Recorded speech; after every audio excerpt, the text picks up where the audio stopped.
As Ms. Reed stated, my name is Dowridge, and believe it or not, I came to Tampa when I was 17 years old. I went 1 year at Hillsborough High School, and I will admit to you, I was not the best student. I got my high school diploma when I was 21 years old. I got my degree when I was 40. Just to move on, I am the president and founder of DLD Enterprises, which stands for Determined to Learn and Develop. To go back, and I hope I don't get in trouble, but I like to be real with my life so you all will understand where I come from, my trials and tribulations. I come out of 5 different foster homes. Anything that you can imagine on a negative tip that a child is put through, I was that child that went through it. Perseverance brought me through. I will admit to you, yes, I moved to New York and South Bronx. I was a gangbanger. Matter of fact, I led a division of a gang in the South Bronx. I was in a place called Rikers Island, which is a prison. I was there at the age of 13. From there, I had 5 contracts on my life as a gangbanger. Fortunately, I was able to escape, and I came to Tampa when I was 17 years old. I went in the military when I was 21. I stayed in the military until I was 28. I got out the military and I came back to Tampa. When I came back to Tampa, I joined the United States Post Office, where I became the first African-American black manager of a department. I retired from the post office when I was 39 years old to begin my business, which is DLD Enterprises, Determined, Learn, Develop. And believe it or not, in 1992 I was invited to my son's school when he was in the 5th grade to speak. And that's how this journey began. I've been doing Frederick Douglass. This marks my 10th year as Frederick Douglass. I was a little kid from the ghetto, from the hood, and I was thugging, but I look at my boy when he's like, alright. And just before I get into Frederick Douglass, just to let you all know that I am 62 years old. However, at 62, I hope you can handle what I'm getting ready to do. Oh, alright? So, okay? Age ain't nothing but a number. When I keep it real like that. Okay? I travel the country speaking as a motivational speaker. And like I say, I do Frederick Douglass as well. My 14th book, Motivational Moments, is on its way out. So I bring all that to tell you this before I get into my monologue. Anything you want to do in this life, believe in yourself. Anything you want to do in this life, make sure you park yourself in the company of people that care about you, that can help your dream come true. If you get away from those who are negative and pessimistic, I promise you, your positivity, your optimistic, and your pinnacle, that means rising to the best of you and your abilities, will come to pass and will come to true and will come to fruition. But you got to start believing in yourself to get to that next level of you. Because it ain't about little baby, whine, whine, whine, whine. It ain't about Cardi B. It ain't about who you see on TV every day. It's about you, because you're living the real life. Those people, yeah, they getting paid, but they inside of television. You, I'm sitting here, I got personal connection with you. And it's an honor and I'm humble to stand before you as I begin. Thank you.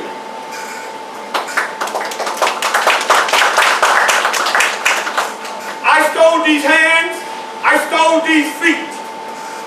It took me 20 years to be able to stand before America and bring my story of a slave to the forefront. I was born February the 14th, 1818, on the Tuckahoe, and I lived on the Lloyd Plantation. The Lloyd Plantation was the richest plantation.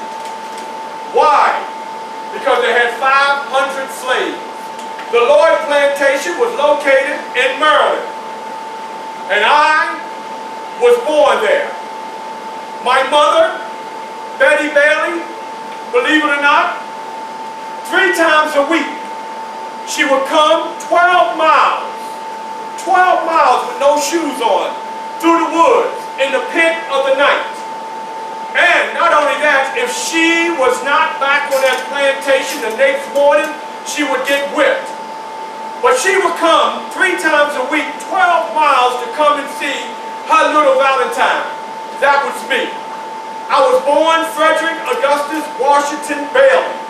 And when she would come, she would pick me up in the pit of the night, where we did not have light, but candlelight, where we did not have light, but the full moon. And she would pick me up and rock me to sleep, singing a song that she made up, My Little Valentine. As a slave, you do not know when you were born. There's no birth certificates for slaves. Birth certificates were given to animals such as pigs, dogs, horses. But slaves, no. We were given 1 suit of clothes. As kids, we were given a gown. And we had to wear that gown for almost a whole year. If we grew up and that gown did not, that was it. We were in the wind. For the adults, the men, they were given 1 suit of clothing and a pair of shoes for 1 whole year. For the women, 1 dress for a whole year. People ask, who was my father? Well, I was told that my father was a white man. They called him Captain Anthony, Aaron Anthony. They called him Captain because on the weekends he would wear his sailor cap and he would float along on the Chesapeake in his sailboat. They say he was my father.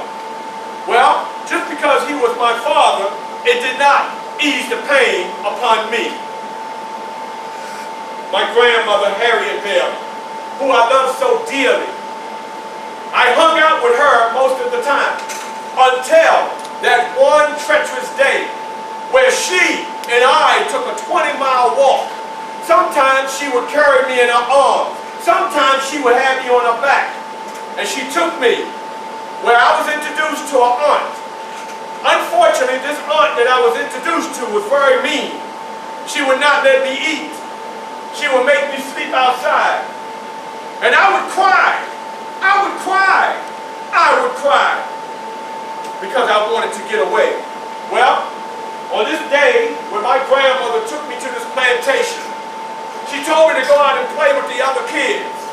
I didn't want to go out and play with the other kids because I wanted to stay in camp with my grandmother. Well, she enticed me to go outside, where I went outside and I just stood there. And as I stood there, a little kid came up to me and he said, Freddie, come play. And I said, leave me alone, I don't want to play with my grandmother. And they said, well, I think your grandmother's gone. No, she's not, she's still here. Go see. So I go back in the house, and to my amazement, she was gone. And I went back outside and I stood in the corner, not to be bothered, but crying for hours on hours until I cried myself to sleep.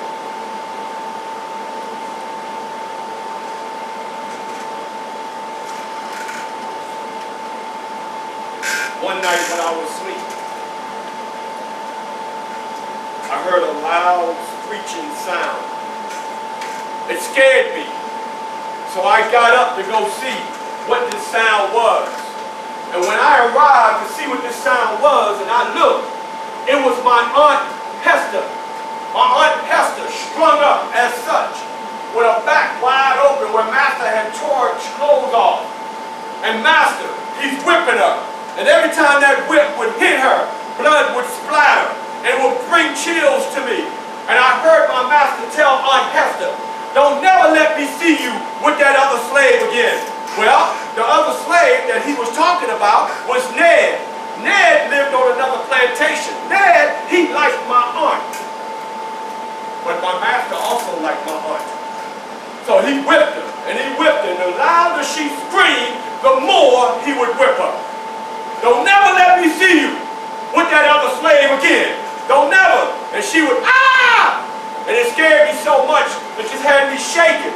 But I managed to run back. And when I got back to my sleeping quarters, which was the floor, sleeping quarters, which was a potato sack, I cried and I cried, and next thing I know, daylight. My Aunt Hester, my master, Aaron Anthony. Well, by the time I got about 7 years old, 8 years old, Miss Lucretia Ard. Now this is the funny part. Miss Lucretia Ard, who was my big sister, but she didn't know she was my big sister. She was my master, Aaron Anthony's daughter, but she did not know that she was my big sister. I guess it was the genes, G-E-N-E-S, because she would come and she would treat me almost like royalty. Well, this one particular day, she says, Frederick, come. And we go to the big house. And we go up on the second floor. We go in the bathroom. What do I see? I see a bathtub full of water. For 7 years, my bath. For 7 years, I saw other slaves bathe in the pond. In the pond that consisted of, you name it. The pond where animals bathe. The pond where clothes are washed. The pond. Miss Lucretia tells me, you're taking your bath. And when I looked at that water that was so fresh and clean, and I jumped in that water, I said, forget about taking the bath. I was just in the water playing. 2 hours passed, and Miss Lucretia, Freddie, what are you doing up there? I was bathing, Miss Lucretia. You've been in there for 2 hours. Get out of that water. Yes, Miss Lucretia. She had to literally come up and drag me out the water because I didn't want to get out that fresh, clean water. And when I got out, she had for me my first pair of shoes.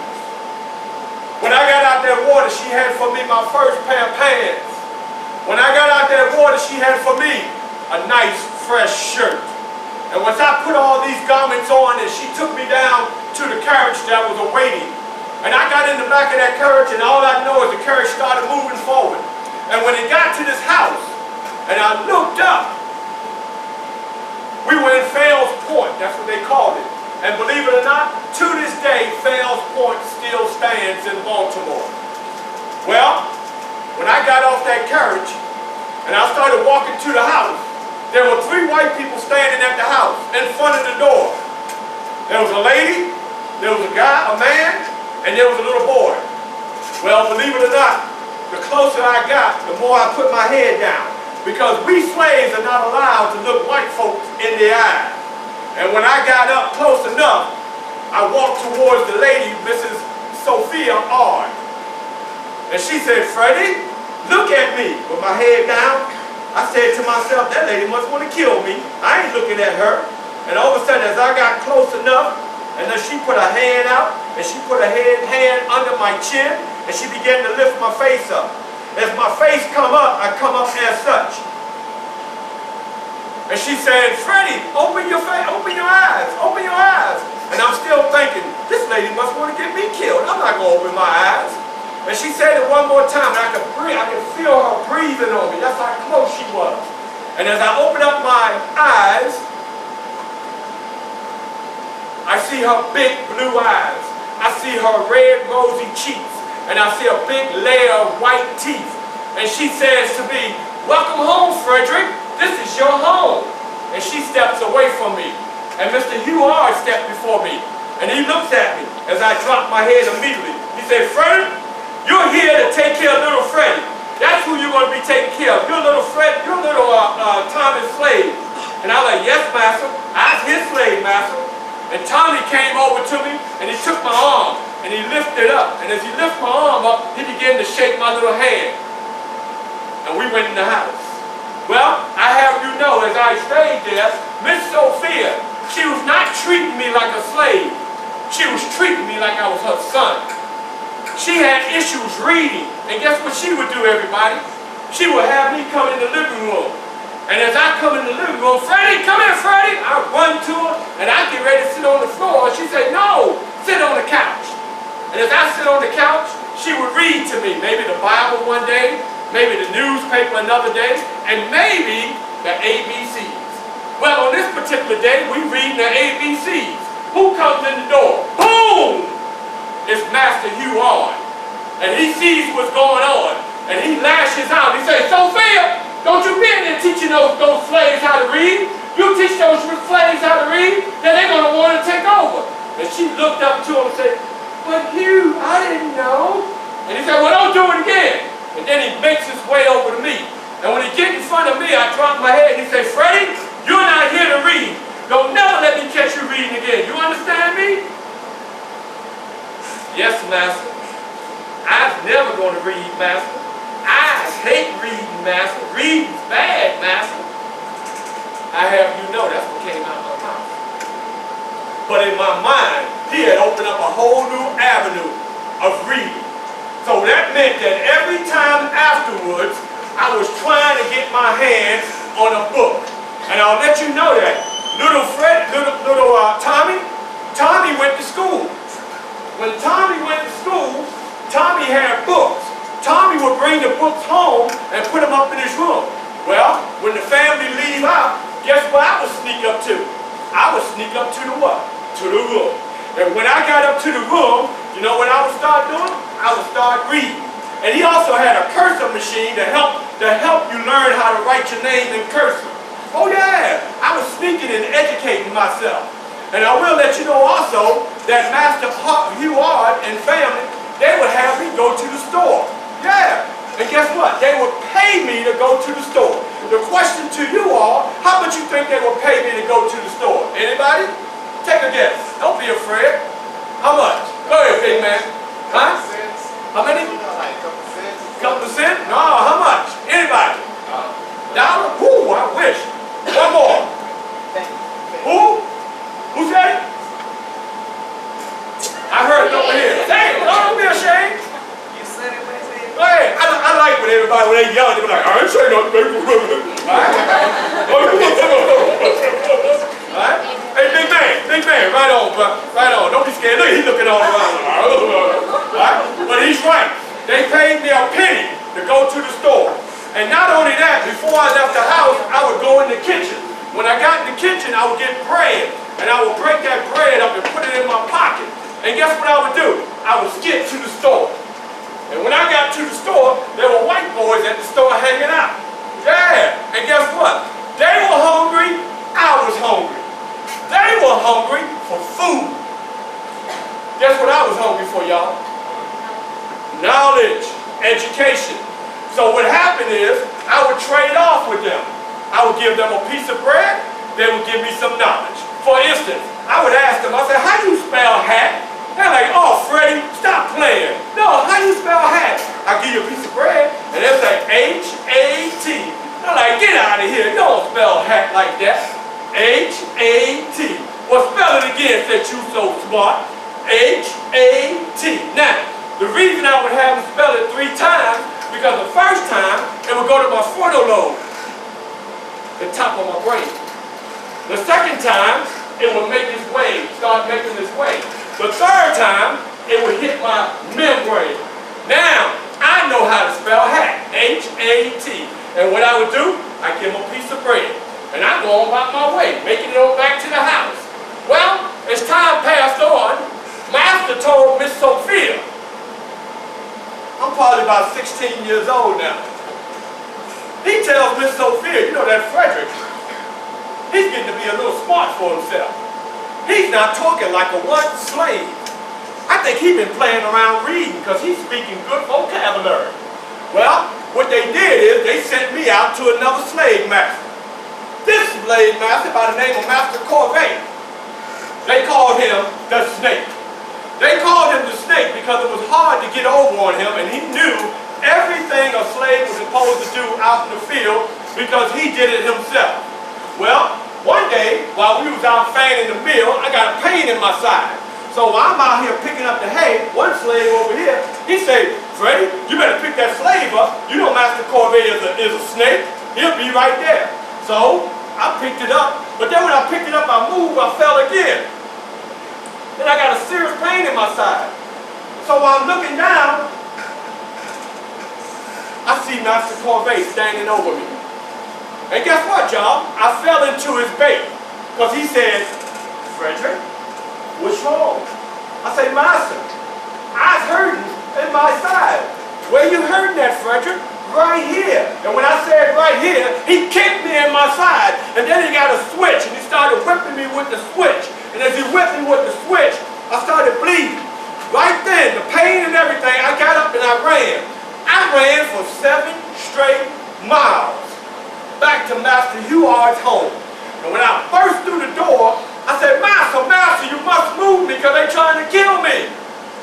Master Huard stood up and he looked at me. And he said, Frederick, you must go back. If you don't go back, I'll whip you myself. Well, what do you think I did? Did I go back? No, I got saved. How did I get saved? Because Miss Sophia, she said, Hugh, let Frederick stay. Oh man, I felt the relief. But then, after she paused, she said, tonight. So I was allowed to get myself together.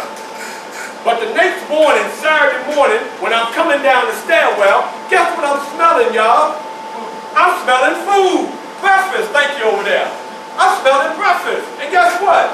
Guess what comes with breakfast? Eggs, bacon. Anybody know what flapjacks are? Flapjacks. My boy over there like, yay, all right. Big man, no, I should say big man over there. I know what they are. But anyway, all right? So, when I come downstairs, how many of you all ever been hungry and your stomach just be growling all loud? Have you ever had that moment? I know I have. Right, thank you, brother. Thank you. I like you. That's right. My man over there like, I'm hungry now.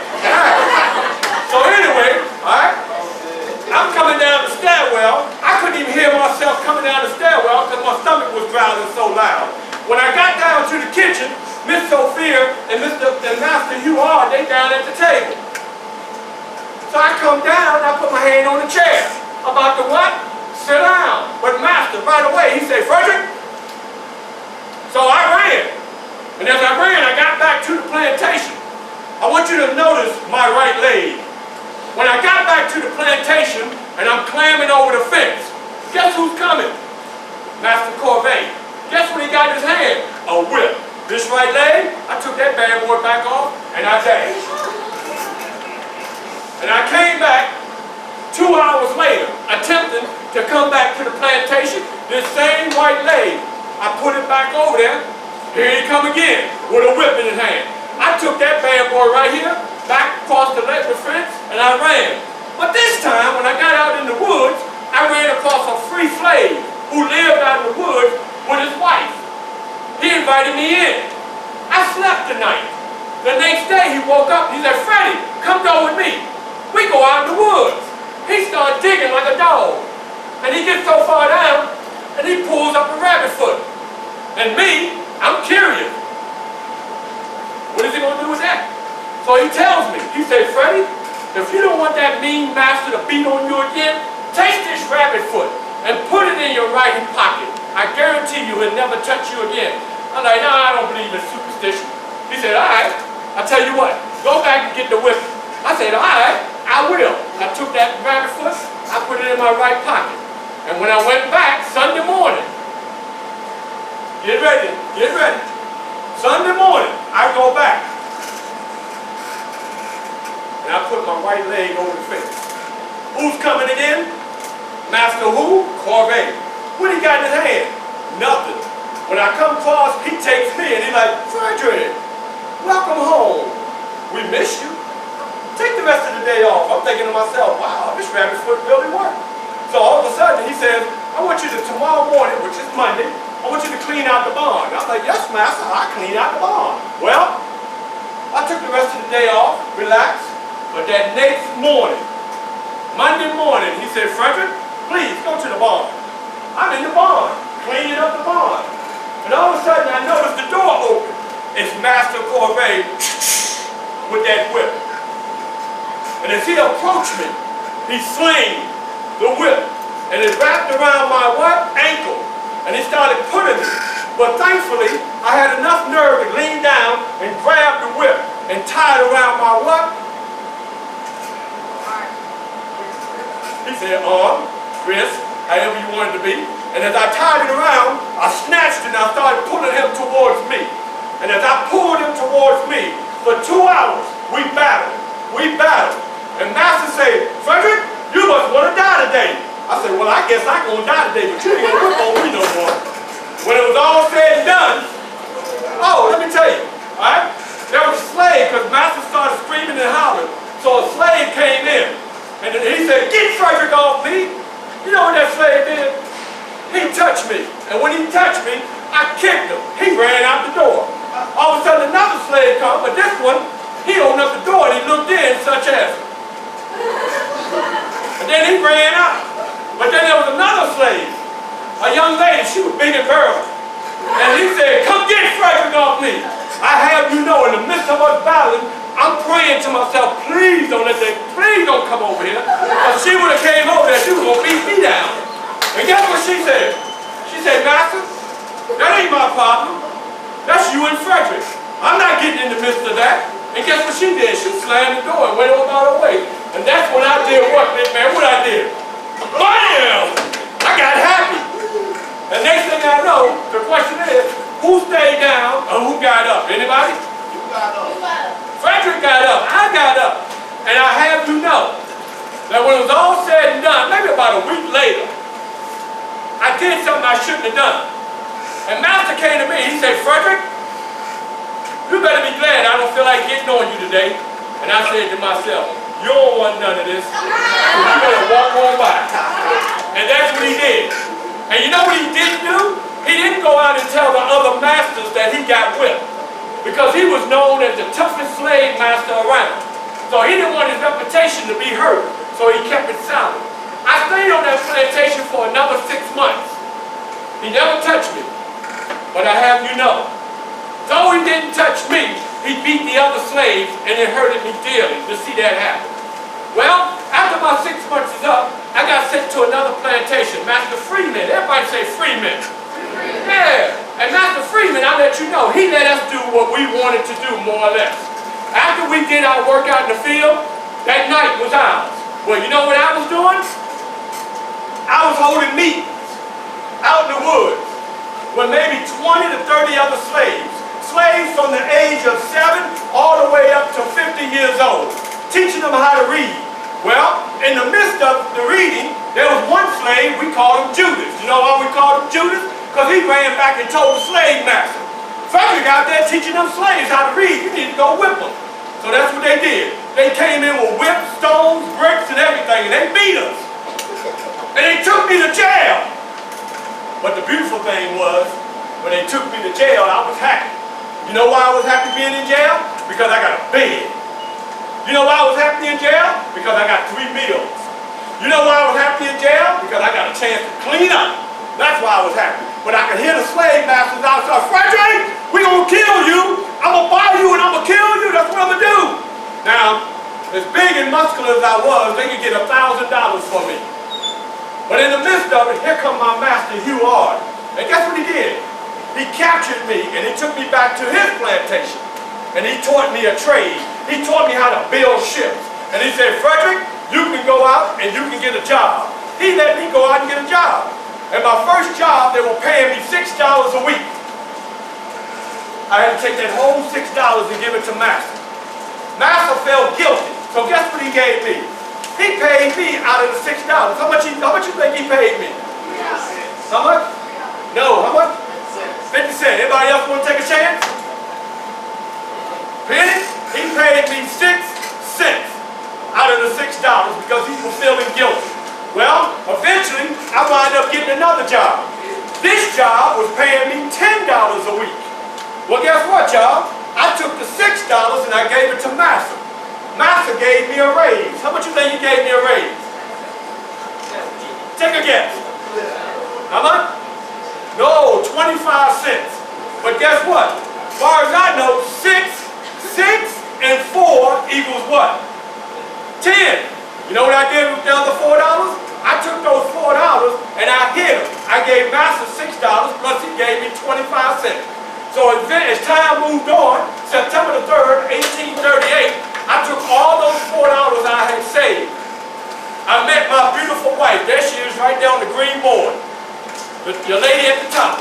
That's Anna Mary. That was my wife. I met her and you know what she did? She gave me a nice sailor suit. She gave me a fake pass. And I got on that train and I made my way to New York. And it took me 24 hours to get from Baltimore to New York. And when I got to New York and I got off that train, I saw the most wonderful sight I ever seen. I saw black men free, walking with nice suits on, white men with nice suits. And when the women walk by, they take their hat off and they bow to the women. Yes, good evening. Well, they also had signs out that said, warning, runaway slaves, $50. Warning, runaway slaves, $100. Warning, runaway slaves, $1,000. So when I saw that, I got a little antsy. I didn't trust anybody. Well, another black man who was a free man, he was a lawyer, he took me to his home. And he allowed me to stay in his home for 3 days. And as a matter of fact, when I was in that home, I told you my name was Frederick Washington Augustus Bailey. We changed my name from Frederick, all that, to Frederick Johnson. And on the third day when I came down, guess who was sitting downstairs in the chair in the living room? Anybody want to take a guess? Anybody want to take a guess? Take a guess, somebody. Who? No. Who? The snake? No, well, believe it or not, my future wife. He had sent down south for my future wife, Anna, was sitting there waiting on me. And believe it or not, he married us. And when he married us, he said, leave now. So we left and we went to Massachusetts, New Bedford. And when we got to New Bedford, I started going to anti-slave meetings. One night, I was at a meeting sitting there minding my business. And this white guy came to me and he said, you're Frederick, we heard about you. He said, please come, I want to introduce you to somebody. So what he did, he took me and introduced me to a white man by the name of William Lord Garrison. And William Lord Garrison had heard so much about me, he wrote about me in his newspaper, The Liberator. And he said, Frederick, come speak. And I got scared. I said, I don't know what to say. I don't have any formal education. He said, that's okay, I heard about you. Well, at 23 years old, I got up and I spoke. And there was nobody in there but white folks and maybe about 5 or 6 black men. And I was nervous. And would you believe, by the time I got finished, everybody in that crowded hall got up and gave me a standing ovation. And first of all, they did not believe that I was a slave because they said I speak too well to be a slave. So from there, I was hired by Mr. William Lord Garrison.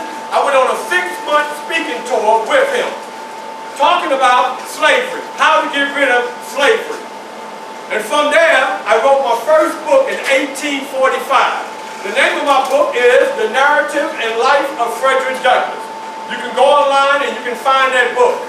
Well, while I was at home with my wife, Anna, and 3 of my kids, William Lord Garrison burst in the door and he said, Frederick, Frederick, you must leave.